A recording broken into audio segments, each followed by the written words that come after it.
just want you to know that I share my story not as a badge of honor, or, because I'm proud. I share it hoping that it can be some sort of motivation and inspiration, just for others to do well, young people to realize that your past doesn't define your future. You heard Mr. Pritchett talk about me being executive director of this national evidence-based program called Becoming a Man. I just like to say that I'm just a kid from Dorchester living the dream. I was born and raised in a single parent home in Dorchester, for any of you know, between Four Corners and Fields Corner. I grew up on Corona Street, right off of Geneva Ave in Bowdoin. I'm a lifelong resident of the city of Boston. I'm a product of the Boston public school system. I wasn't raised with a silver spoon in my mouth. I was raised by my mother, where I was the oldest of four boys. I had no father growing up in my life, and I lost my brother to gang violence. I was involved in the streets myself, selling drugs and things of that nature. I had my first kid at the age of 15, turning 16. I grew up without a father, not because he was dead or anything. He just chose not to be part of my life. And that's what I understood from my mother. When my mother told me that my father said I wasn't his child, I always made a promise that if I ever had kids, my kids would never grow up without a father like I did. For me, I was committed to breaking the cycle, of that. Growing up, I was told that I'll be two places, dead or in jail. Luckily for me, I had mentors who came into my life and saw otherwise. And then also having my son at that early age became my why.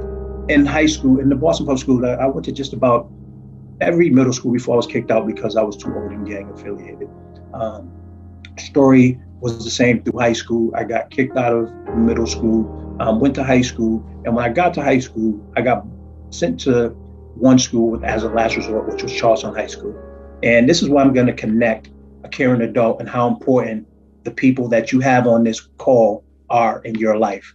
In high school, Mr. Pritchett talked about me playing basketball and having a good basketball career. I played 1 year of high school basketball and I ended up going to college on a 4-year basketball scholarship. Let me tell you why I played 1 year of high school basketball. I played 1 year of high school basketball because you had to have grades to play, and I never had grades. I was never eligible. But I played football all 4 years in high school. I was one of the best football players in the state. I played in the Shriners Bowl. I was recruited for D1 for both basketball and football.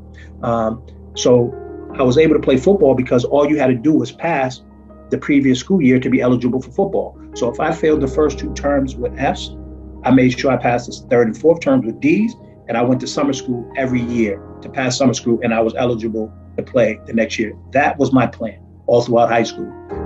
I got away with passing classes just because I was a good athlete. I spent more time in the sub shop and on the 4th floor than I did in classroom, and I passed classes. And I thought it was cool. Like, I thought I was the man. I thought it was good. But when it was time to go to college, I got smacked in the face. And here's the reason why. One of my dream schools that I wanted to go to was Boston College.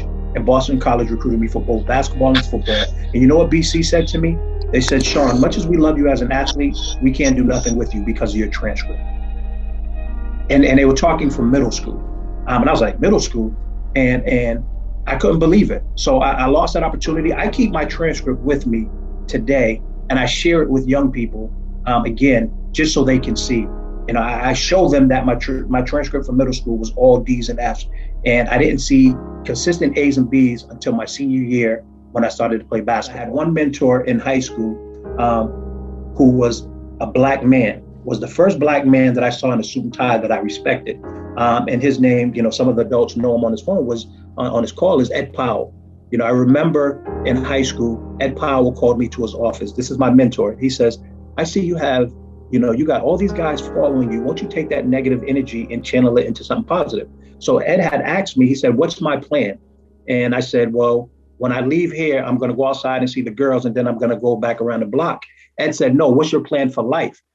Remember this. He said, those who fail to plan to fail.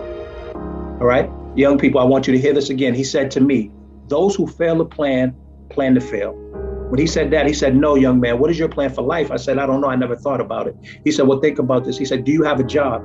I said, no. He said, do you want a job? I said, I would love one. Where do you want to work? I said, in the office setting. He gave me my first job at Liberty Mutual. It was a job in the private sector. People in the school told him that he was crazy for giving me that opportunity. I was going to ruin the partnership for Charlestown. Long story short, young people, I was the best intern that summer. It was that opportunity that propelled me to look at life different. Ed Powell was the first Black man that I saw in the suit and tie that I respected. Because prior to that, any Black man that I saw in the suit and tie, it wasn't who I aspired to be. Because all the men that I looked up to were my uncles.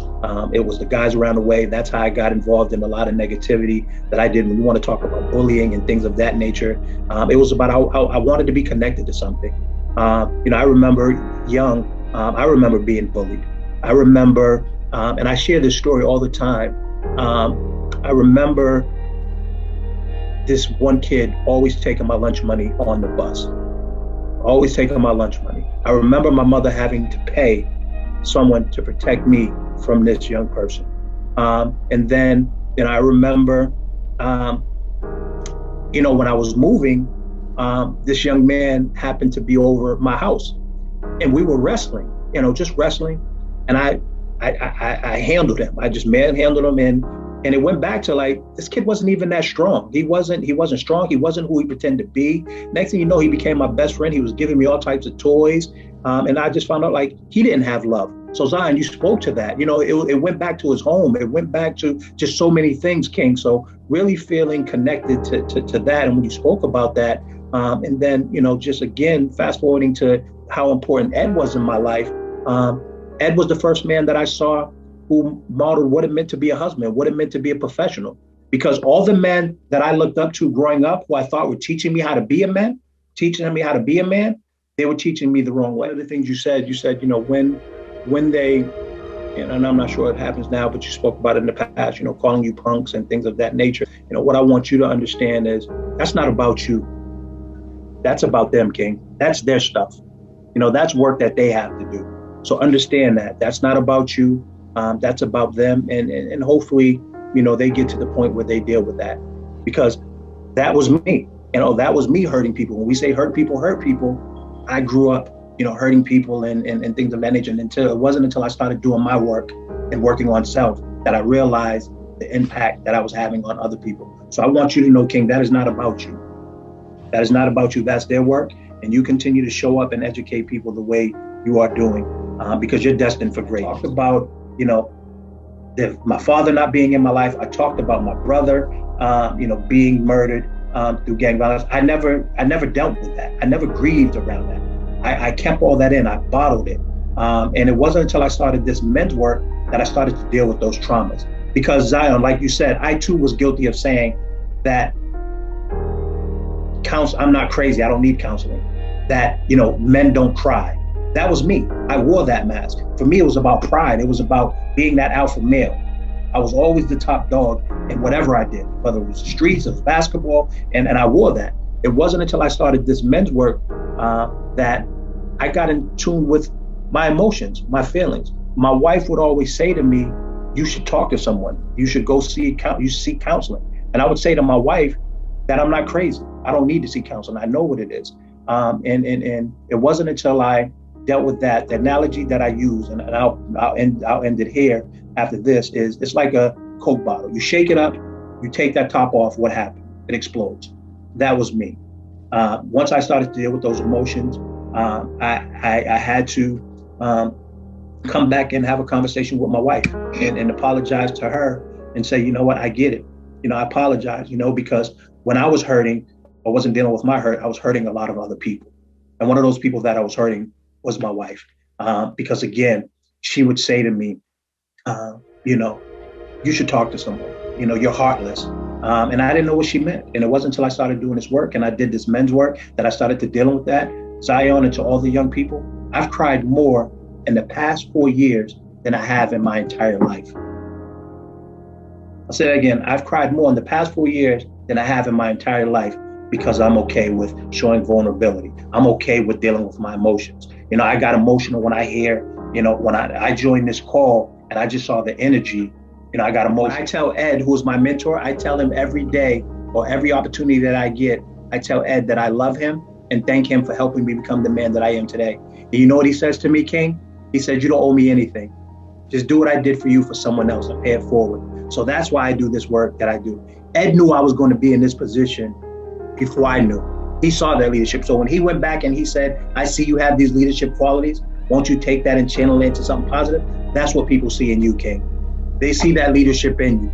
They see the greatness in you. You know, when it's Mr. Richards, who also, you know, I remember being in the community and seeing certain people and knowing that they were going to be great. You know, that's the message that, you know, he puts out there into the universe, and it comes. So King, if you're hearing that, you know, at the end of the day, like I said, you're destined for greatness. And just knowing, I've been doing this work for a long time.